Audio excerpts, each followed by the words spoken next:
Time for another lesson here. In this one, we're going to talk about how to improve a portrait. And I'm going to focus on creating a vignette. A lot of portraits, you want to highlight your subject here. And so this is me back in the day down at Mount Hood doing a little bit of snowboarding back in the 1980s. I like to do this non-destructively. I just learned this technique the other day and I think it's a great one. So we're going to come down here to our adjustment layers option. It's the tuxedo cookie icon down here, half white and half black.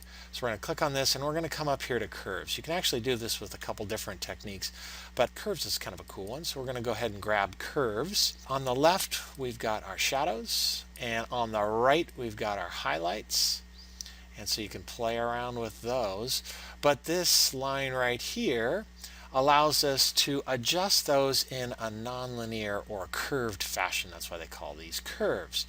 So how you do this, you click anywhere on this line and you create a point. And see how that just created that little square there.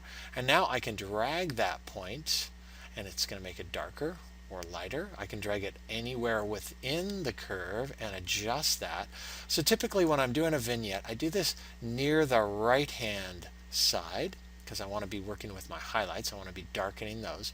And you want to be kind of subtle. So I'm not going to go too far here. You can always back it off by adjusting the opacity of your layer if you go a little too far. So don't worry too much about it. And I'm going to go ahead and click close. Now at any time if I want to adjust that, all I have to do is double click on this again and I can come in here and tweak with that. So the beauty of this is that it's non-destructive. So I'm going to minimize that again. Next, I want you to notice that it kind of adjusted the snow and it's looking a little dirty. The one disadvantage with curves and a vignette is that it affects the color and the luminosity. So what we want to do is we want to just narrow it down to adjusting how bright or how dark the image is. So let's select the curves layer, come up here to our blend modes and go all the way down to the very bottom and choose luminosity. And you can see now it's not making my snow look like it's dirty. It's not changing the color, just changing brightness. Now who would want to change that day glow pink that we loved back in the 80s? Yikes. Now I want to highlight the subject here. So what I'm going to do is I'm going to poke a hole in the mask for our adjustment layer. So let's grab our paintbrush, make sure that the color is black or your foreground color is black. Let's come up to the size and the hardness and make sure our hardness is 0. And I don't actually use this slider for my size. What I typically do is use the bracket keys on my keyboard. You can use this size, but the bracket keys is much more intuitive. So I'm hitting the right bracket key and the left bracket key. Those are the keys right next to P on your keyboard on the Mac or PC. Yay! Okay, so I'm going to make a nice big brush. And you can start at 100%, or if you want to do this in a couple passes, you can drop this down. So I'm going to do it in a couple passes.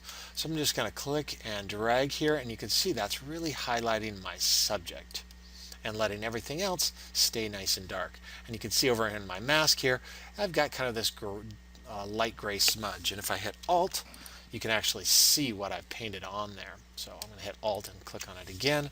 And the more times I do this, the brighter that section is going to be.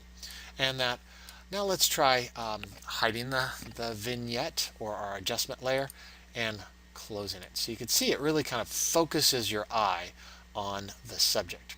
Let's try this again with another picture. So here's the current days instead of the glory days with my wife and my dog out hiking. So let's try this again. So we're going to choose curves adjustment layer. Boom. We're going to tweak with this. I'm going to drag it down. And I'm really paying attention to the trees up here, not so much the faces. That would be way too much. In fact, I'm going to go a little too dark here and show you that. You can then, if you've tweaked it a little too far, you can go here to your opacity and just make that layer semi-transparent. And that brings back the highlights. Okay, so making sure I've selected the mask, I'm going to grab my paintbrush, and it's too big, so I'm going to left bracket, make it a little smaller, keep my opacity at about 67, and I'm just going to paint the subject back in there. So again, I'm just painting a couple times until I've got the highlights that I want around there, and this is before, and this is after. So it's very subtle.